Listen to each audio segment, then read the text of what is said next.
Pasti apa kabar kamu semua? Pasti Aican hebat, luar biasa. Yes, yes, yes. Bersama Cikgu Ana dalam sesi Sunday School. Baik adik-adik, sebelum kita mulai pujian dan penyembahan kita, mari kita berdoa adik. Lipat tangan, tutup mata dan tunduk kepala. Terima kasih Tuhan atas penyertaan-Mu dalam hidup kami. Tuhan, sekejap lagi kami ingin memuji, menyembah-Mu Tuhan, baik mendengar firman Tuhan, ya Tuhan. Minta orang paling turun di atas kami Bapa, berkati kami semua dalam Yesus, ini doa kami. Amin.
adik-adik semua, apa kabar hari ini?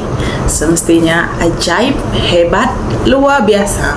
Adik-adik, sebelum kita mulakan pelajaran kita hari ini, mari kita sama-sama berdoa. Adik-adik, lipat tangan, tutup mata, tundukkan kepala. Tuhan Yesus, terima kasih buat kebaikan-Mu, bahkan terima kasih buat penyertaan-Mu dalam hidup kami. Kami percaya Tuhan, Engkau selalu bersama dengan kami. Bahkan kami percaya Yesus, apapun yang kami perbuat, biarkan kami membuatnya dengan sukacita Tuhan.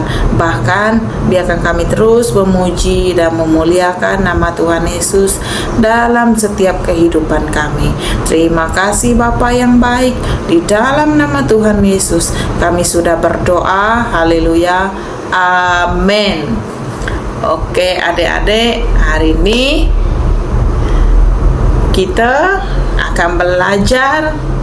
Oke, adik-adik siap dengan pembelajaran kita hari ini? Oke, pembelajaran kita hari ini yang bertajuk Mengikut Yesus, siapa takut? Adik-adik kita sebut sekali lagi, mengikut Yesus, siapa takut? Oke, adik-adik kita ambil Alkitab kita baca dekat Markus 8 ayat 31 sampai 38 yang berkata, pemberitahuan pertama tentang penderitaan Yesus dan syarat-syarat mengikut Dia. Kemudian mulailah Yesus mengajarkan kepada mereka bahwa Anak Manusia harus menanggung banyak penderitaan dan ditolak oleh tua-tua, imam-imam kepala dan ahli-ahli Taurat, lalu dibunuh dan bangkit sesudah 3 hari. Hal ini dikatakannya dengan terus terang, tetapi Petrus menarik Yesus ke samping dan menegur dia. Maka berpalinglah Yesus dan sambil memandang murid-muridnya ia memarahi Petrus. Katanya, "Enyahlah iblis, sebab engkau bukan memikirkan apa yang dipikirkan Allah, melainkan apa yang dipikirkan manusia." Lalu Yesus memanggil orang banyak dan murid-muridnya dan berkata kepada mereka, "Setiap orang yang mau mengikut aku, ia harus menyangkal dirinya, memikul salibnya dan mengikut aku. Karena siapa yang mau menyelamatkan nyawanya, ia akan kehilangan nyawanya. Tetapi barang siapa kehilangan nyawanya karena aku dan karena Injil, ia akan menyelamatkannya. Apa gunanya seorang memperoleh seluruh dunia tetapi ia kehilangan nyawanya? Karena apakah yang dapat diberikan sebagai ganti nyawanya? Sebab barang siapa malu karena aku dan karena perkataanku di tengah-tengah angkatan yang tidak setia dan berdosa ini, Anak Manusia pun akan malu karena orang itu apabila ia datang kelak dalam kemuliaan Bapa-Nya diiringi malaikat-malaikat kudus." Oke adik-adik, dekat pelajaran kita kali ini kita mendapat beberapa pengajaran yang dekat sini. Yang pertama, kita dapat sesuatu, yaitu semasa Yesus berbicara dengan muridnya, pada saat itu Yesus memberitahu para murid tentang keharusan sengsara bahwa Anak Manusia harus banyak menderita. Yesus memberitahu para murid bagaimana ia akan diolok-olok, dipukuli, disalibkan, dan dikuburkan. Tetapi dia akan bangkit kembali pada hari ketiga. Semua penderitaan yang harus Yesus alami adalah untuk menggenapi kehendak Allah untuk menyelamatkan dunia dari dosa. Yang kedua, Petrus memiliki pikiran yang lain dan menyampaikannya dengan teguran keras kepada Yesus. Petrus merasa bahwa Yesus adalah Mesias, Anak Allah, dan bukan itu yang Petrus inginkan untuk Yesus. Bila Yesus memiliki kuasa, Petrus dan murid-murid yang lain merasai bahwa Yesus juga bisa mengambil jalan hidup yang mudah. Yesus dapat melakukan apa saja dengan mudah, termasuk menghindari jalan penderitaan, tapi bukan itu kehendak Allah. Dan yang seterusnya, Yesus berpaling kepada Petrus dan menegurnya dengan mengatakan, "Enyahlah iblis," karena bagi Yesus mencoba menahan Yesus dari sengsara juga berarti menahan Yesus untuk menanti kehendak Allah. Dan Yesus tidak tertarik untuk mengambil jalan hidup yang lebih mudah dan lari dari segala tugas dan tanggung jawab untuk menaati kehendak Allah. Yesus yakin bahwa jalan salib atau jalan penderitaan itulah kehendak Allah. Yesus bahkan memanggil orang banyak dan berkata, "Setiap orang yang mau mengikut aku, ia harus menyangkal dirinya, memikul salibnya, dan mengikuti aku." Mengikuti Yesus berarti komitmen untuk percaya kepada Yesus dengan sungguh dan siap mengikut kehendak Allah. Macam mana adik-adik? Kita sudah mendengar firman Tuhan, kita sudah belajar firman Tuhan. Saatnya adik-adik kita sediakan pen dengan buku kita untuk mencatat ayat hafalan kita hari ini. Ayat hafalan kita hari ini kita ambil daripada Markus 8 ayat 34b yang berkata seperti ini. "Jika seseorang mau menjadi pengikutku, ia harus menyangkal dirinya, memikul salibnya, dan mengikut aku."